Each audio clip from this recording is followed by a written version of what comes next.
All right, so I want to get into the healthcare thing because that can eat away at our money as well. According to Fidelity, we bring this up all the time, an average 65-year-old couple can expect to spend more than $300,000, this is after taxes, for healthcare and retirement. Does not include the high cost of long-term care. So how do you help retirees prepare for healthcare, long-term care costs in retirement so you have a plan so it doesn't eat up all of their money? Luann, you remind me of a recent visit I just had where both of them were remarrying because they were both widows.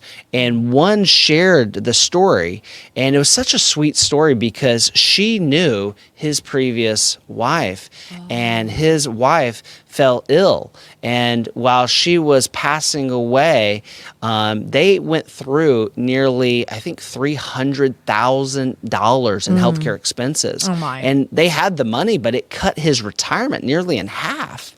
And so I was just heartbroken to think about, here's a man losing his spouse, but also has to think, like, will I be able to make it across the finish line for retirement? And no one should ever have to think about, like, how am I going to provide for my family and make sure that my spouse gets the proper health care that she needs? And so this is something that we can just, put our head in the sand and hope it doesn't happen to us, or we can plan in advance. And so when we build an income plan for a client, we're helping clients decide on major decisions like Social Security. When you decide on Social Security, you're thinking, I want my money and I want it now. I want to get my money because I paid into this. But we also have to consider what that impact of deciding on taking Social Security early does to our spouse that we leave behind. You may be thinking about your survivor benefit. You're about to retire from federal employment or state employment, or you have a pension, and you're thinking, well, I want to get the biggest check I can possible. Well, if you go with that, again, that's nice. That's going to help you in your retirement. But what happens if something happens to you?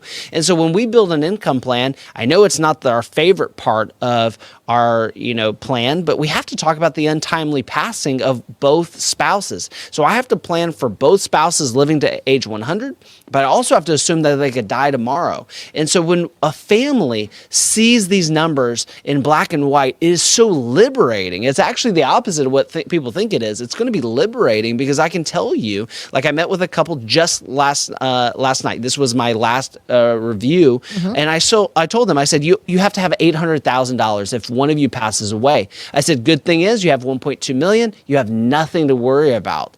And I think, how cool is that I get to give people the confirmation when they do need to worry about something and they know that they have a goal that they need to work towards. And then I can tell people that they've oversaved or that they are in a good financial situation and they can rest easy.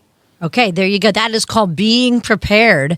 And that's what we're talking about here. We're going over the risks in retirement, longevity. We're talking about living a long time and making sure that our money lasts. That's what we've gotten to so far. So, Andrew and his team want to help you keep more of your hard-earned money in your own pockets. Call or text for a complimentary visit. You may call or text the word SWAN to this number. The number is 800-848-8768. Call or text the word SWAN for a complimentary visit, 800-848-8768. And then remember, you can always head to the website because there's some great information there all about Andrew and our awesome team at Swan Capital. It is Swan with a dash, swan-capital.com. And we thank you so much for joining us. This is What Your Money Would Say. And I'm Luann Fulmer here with Andrew McNair.